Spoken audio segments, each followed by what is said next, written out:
Welcome, everyone. I'm Sharon C., and you're listening to a special audiocast as part of our annual Employee Recognition Week.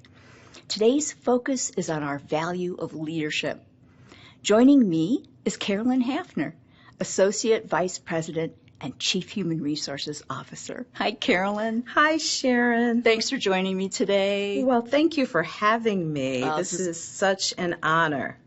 Well, Carolyn, today is Warrior Leadership Day. So why is it important to you to recognize our value of leadership? Well, I think that the value of leadership is extremely important for several reasons. One, our leaders are responsible for moving our strategic plan initiatives forward. And without strong leadership, it makes it very difficult for us to do that. And if we're not able to move our strategic plan forward, that really stops us from being able to be competitive, to be strong, to serve our students, our faculty, our staff, and the greater community. And then the second reason is our leaders help us to move things forward every day in our operations, every day in our classroom, every day in our research facilities. And so we need strong leadership as a whole to get things done. Is there someone in your life who inspires you or epitomizes leadership for you? Well, I've been very fortunate in my career to work with some amazing leaders. Certainly today I work with an extremely strong group of leaders, from our new president, Dr. Kimberly Andrews Espy, that we have great hopes for, and she's already doing fantastic work. Our vice presidents and our deans, of course, who all have very complex jobs and do a great job. But for me personally, I would say there are two leaders who stand out. One was our former Executive Vice President and Chief of Staff, Andrea Dixon, and another was our former Director of Internal Audit, Clifford Brown. And they both stand out in my mind because they were enormously supportive to me, both personally and professionally. They took a deep interest in me, in my growth, my development, my ideas, and they empowered me all the time to do whatever it was I wanted to do to move forward. And they took an interest, in my children and what they were doing, and they helped me to achieve work-life balance long before there was anything called flexible work arrangements. And I was eternally grateful for that. And they were forever giving me opportunities to stretch and giving me opportunities and exposure to things that were far outside of the scope and the realm of my everyday job. And I continue to stay connected with both of those individuals. And I'm very fortunate, and I pattern, my servant leadership style much after those two individuals. Wow, that's amazing. It's amazing how people impact our lives. They don't even know how long after we might be interacting that they resonate with us still. Right, absolutely. What is something about the leadership role that you might not have expected or you might want people to know? Wow, that is a great question because the leadership role is far and wide and deep. And so I'll tell you, I think what people may not realize as they aspire to leadership roles is that to be an effective leader, in my opinion, you're kind of chief cook and bottle washer. You're running operations, you're managing a budget, you're managing projects, but you never know at any given point in time when someone knocks on your door, when you've got to sit down and maybe be a therapist. Maybe you just need to listen to someone vent. Maybe they just need guidance in a way that you weren't anticipating at the time that they knocked on your door or they called you. sometimes you've got to use skills that you are not necessarily formally trained for. But it's important that you have those skills. And listening is just as effective, if not more effective at times, than speaking. Sometimes people don't want you to, solve their problems. Maybe they just want to talk to you. And then there are other times when maybe you really are mom or dad in a situation, or you feel that way in providing guidance and direction.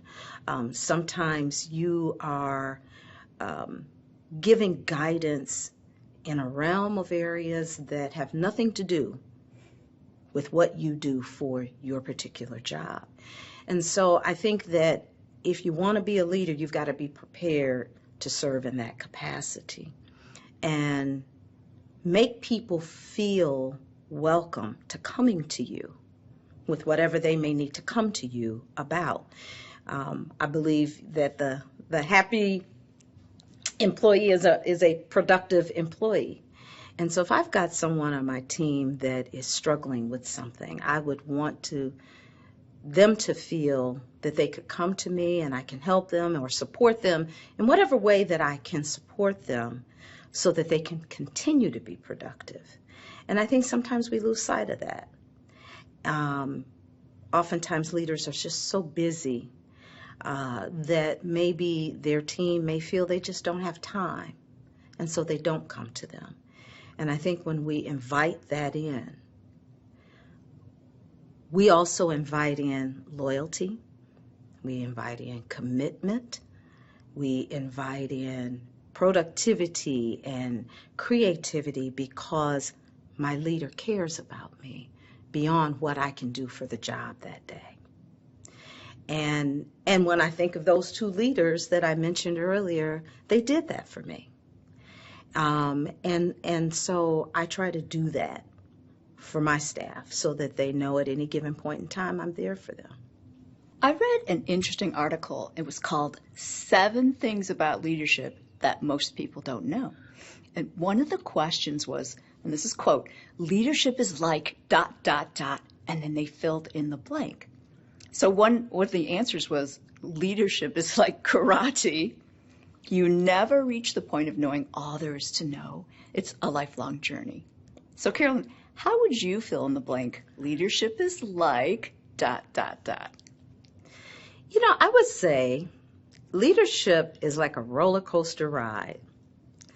And I'm not a roller coaster person, for the record, but I have ridden them. And, when you're at the top of that roller coaster, there's a thrill. It's great. You're riding high. You're flying high. Things are growing, they're going great. And then you come down. Now, I don't like going down on a roller coaster, but you still got to hold on and ride. You can't get off.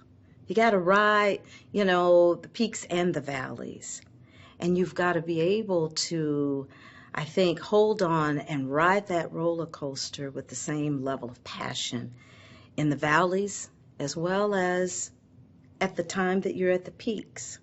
And that's how you get through tough times, challenges, mishaps, mistakes, whatever you want to call them. But at the end, you get off and you get back on again. And you ride it again and again and again because it is a thrill to be able to lead a diverse group of employees and to experience their diversity of ideas, of culture, of different viewpoints and perspectives and ways of doing things. And that's thrilling. And you have projects and you mobilize and, you work really hard and it's a great success. And that's the top of the roller coaster. And then, there are other times that are not so thrilling. But as the leader, you've got to approach it with the same positive attitude and thrill because you've got to lead through those tough times. And you've got to let your group know we're going to get through this just like we did at the top of the roller coaster. And then you know what? You're back on top again. And you get off, and guess what? The next day you come back and you ride that roller coaster again. So I see it like a roller coaster ride, but a thrilling roller coaster ride. As a leader, Carolyn, is there something that you wish more people would ask you? Oh, all the time. All the time. I wish that people would say, what can we do for you? What can we do to help support human resources? How can we help HR? We have a motto that we created when I first came to HR 4 years ago. And we said, HR, keeping the heart of Wayne State beating, because, we think about, yes, we have outstanding faculty. We do, groundbreaking research. We have, the best students anywhere in the world, but nobody's going to do anything if they don't get paid and if they don't have good benefits, and we can't recruit people if we can't pay them. We can't, give them great benefits and a great career and experience here. We in HR are always looking for how we can create Wayne State University as a premier employer, a great place to work. It takes this entire community to make that happen. And we can't do that alone. And so, we believe in collaboration and working with folks all across campus to make that happen. So I wish that more people would say, how can we help? How can we get involved? Now, when we ask, they come, and I'm very grateful for that. But we would certainly welcome more of that at any time. All right, so listen up, everybody. Come on in.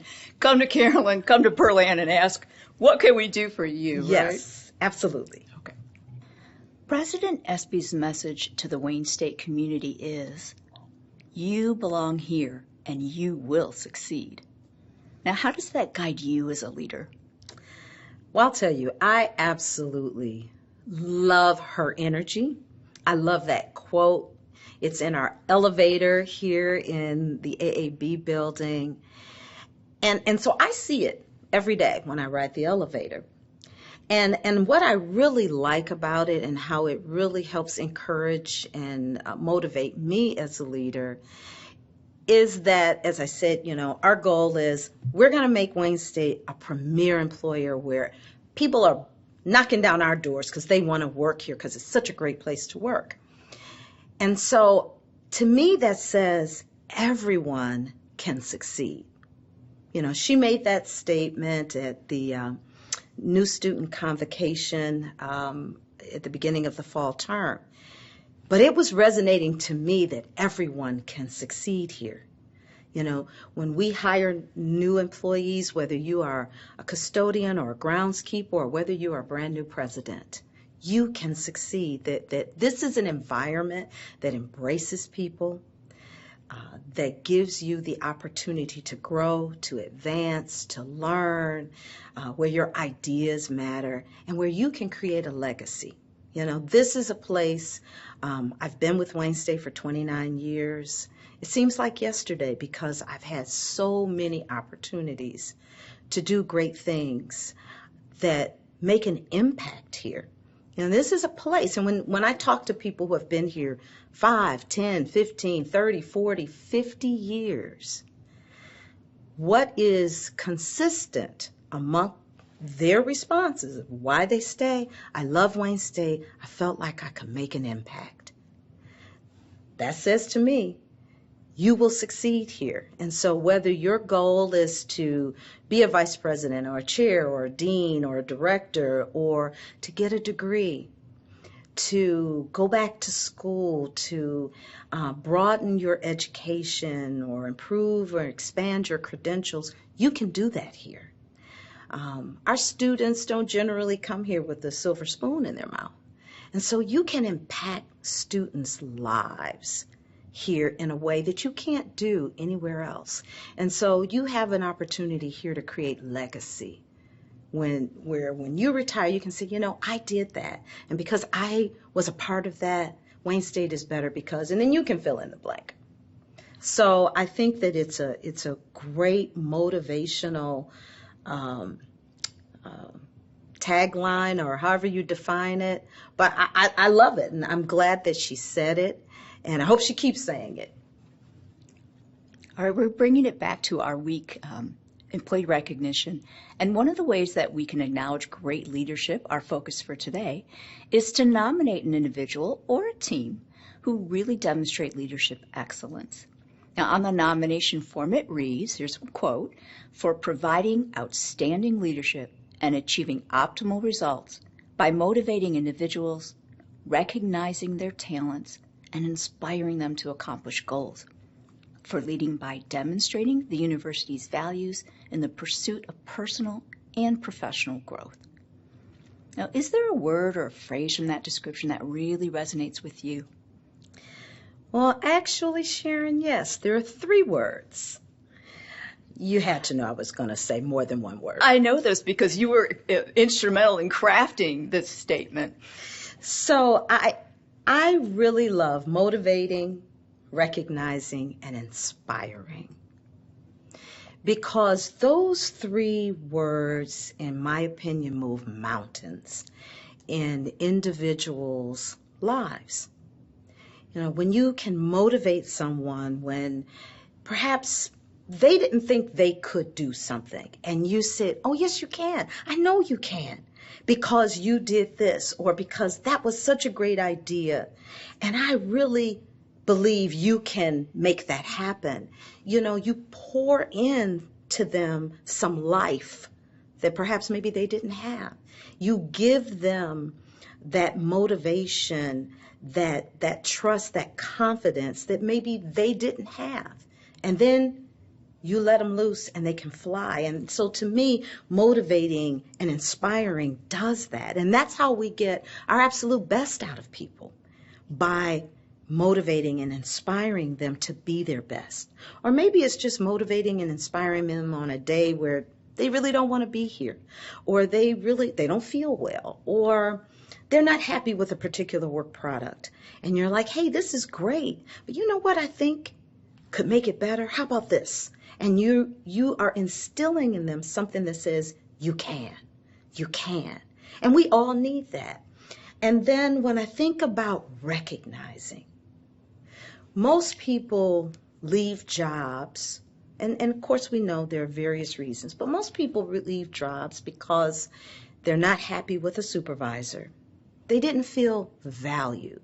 Now, obviously, you know, top talent will get recruited for higher pay and bigger titles and opportunities. That happens. But most commonly known, people leave because they don't feel valued.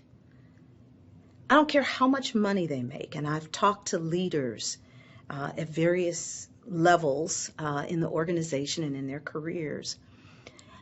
When you're at a certain level in your career, a lower level, you think, "Oh my God, if I made what that person makes, I'd be happy." No, you won't. You won't be happy if no one ever says, "Attaboy, attagirl." If no one ever says to you, "That was great what you did."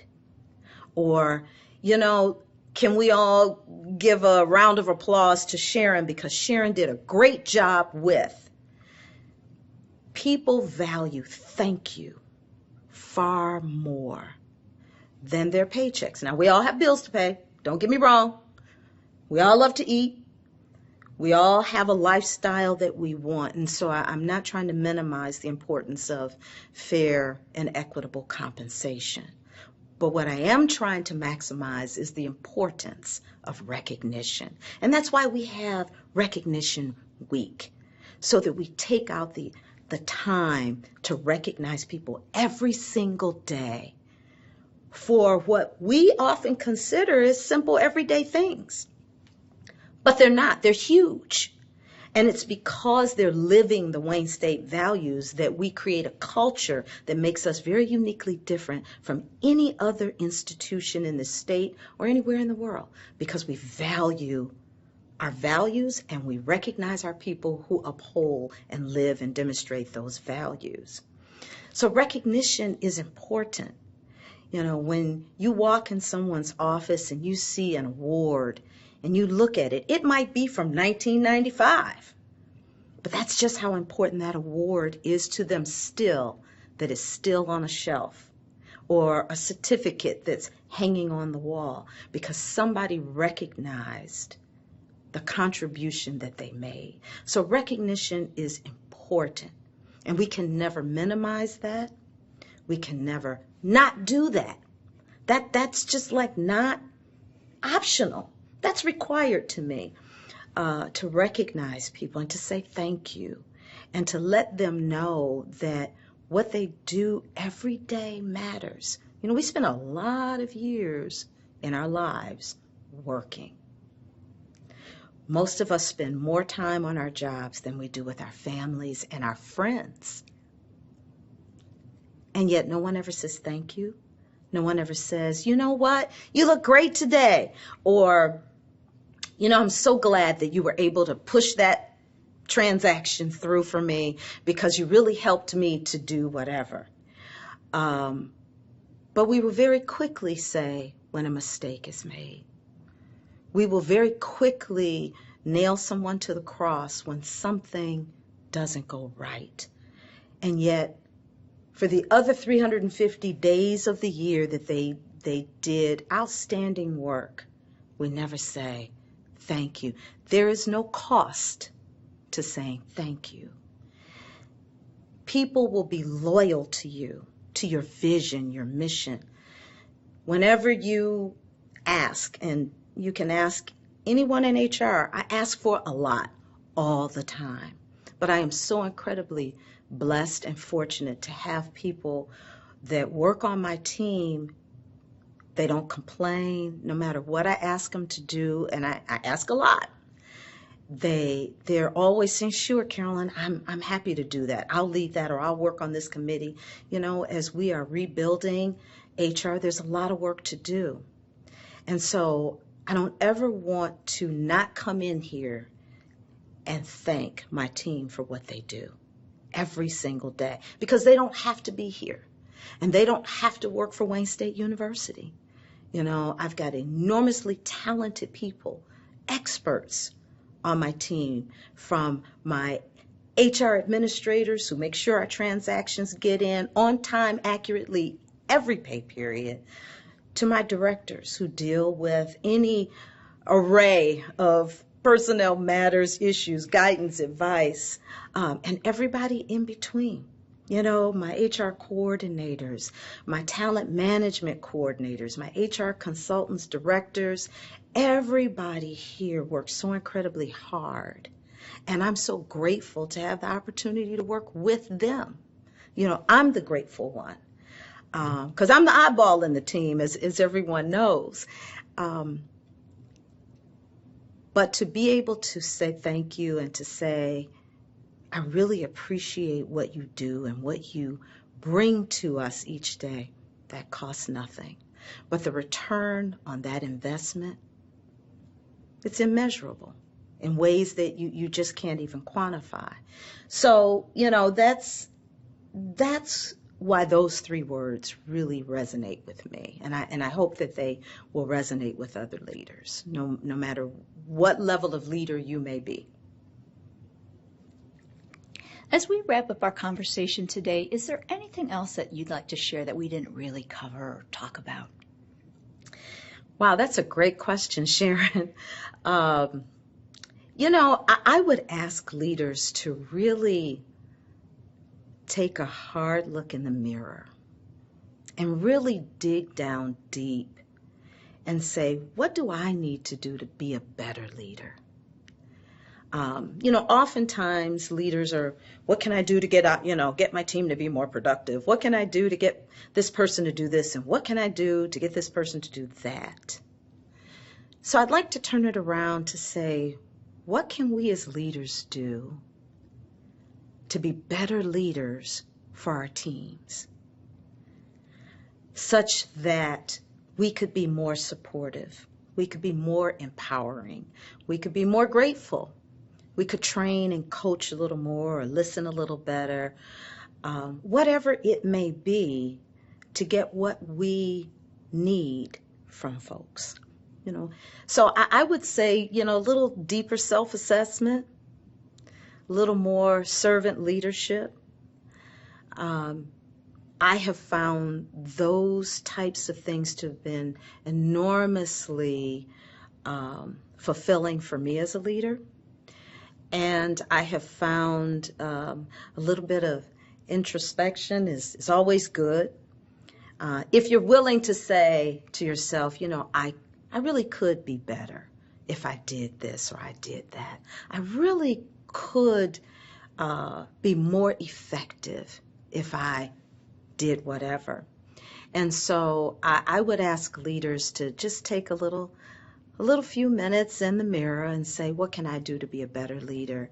And in turn, how would that help me to move my vision forward? How would that help me to make my school, my college division, my department, my team happier, healthier, more effective? How would that make my environment a much more positive, pleasant place to be? And then once they answer those questions, what's the action plan?